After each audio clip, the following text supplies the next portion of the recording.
which languages received full official status through the Meghalaya Official Languages Ordinance 2026. Meghalaya అధికారిక భాషల ordinance 2026 ద్వారా పూర్తి అధికారిక హోదా పొందిన భాషలు ఏవి అని అంటున్నారు. సో రీసెంట్గా మేఘాలయలో అఫీషియల్ లాంగ్వేజెస్ ఆర్డినెన్స్ అనేది తీసుకురావడం జరిగిందనమాట. దీని ద్వారా 2 భాషలకి అక్కడ ఇండిజినియస్ లాంగ్వేజెస్కి అఫీషియల్ స్టేటస్ అనేది రావడం జరిగిందనమాట.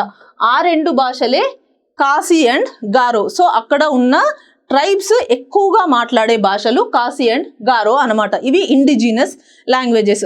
సో వీటికి అఫీషియల్ స్టేటస్ రావడం అంటే ఏంటి, ఇంతకు ముందువి అసోసియేట్ అఫీషియల్ లాంగ్వేజెస్ లాగా ఉండేవి. అంటే మన గవర్నమెంట్ అడ్మినిస్ట్రేషన్లో కావచ్చు, లెజిస్లేటివ్ అసెంబ్లీ ప్రొసీడింగ్స్లో కావచ్చు, ఇవి అసోసియేట్ లాంగ్వేజెస్ లాగా ఉండేవి అనమాట. కానీ వీటికి ఇప్పుడు ఫుల్ అఫీషియల్ స్టేటస్ ఇచ్చారు. సో ఇప్పటి నుంచి గవర్నమెంట్లో కావచ్చు, మన అసెంబ్లీ ప్రొసీడింగ్స్లో కావచ్చు, ఈ భాషలని ఇంగ్లీష్తో సమానంగా వాడడం జరుగుతుందన్నమాట. సో ఇలా అవ్వడం వల్ల ఏమవుతుంది అని అంటే రూరల్ పీపుల్, ట్రైబల్ పీపుల్ ఎవరైతే ఈ భాషను ఎక్కువగా వాడతారో వాళ్ళందరికీ కూడా గవర్నెన్స్ యాక్సెస్ అనేది ఈజీ అవుతుంది. ఇప్పుడు మనం ఒక అసెంబ్లీ ప్రొసీడింగ్స్ ఉంది, ఇంకేదైనా గవర్నమెంట్ డాక్యుమెంట్ ఉంది, దాన్ని ఇంగ్లీష్లో రిలీజ్ చేస్తే అది లోకల్ పీపుల్కి అర్థం అవ్వదు, రూరల్ ట్రైబల్ పీపుల్కి అర్థం అవ్వదు.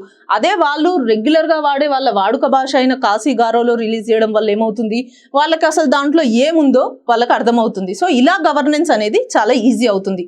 అది మాత్రమే కాకుండా రూరల్ అండ్ ట్రైబల్ ఏరియాస్లో ఉన్న పీపుల్ ఎవరైతే ఉన్నారో వాళ్ళకి అన్ని విషయాలు కూడా కరెక్ట్గా తెలుస్తాయి అనమాట. అంటే ఇన్ఫర్మేషన్ యాక్సెస్ అనేది కరెక్ట్గా ఉంటుంది.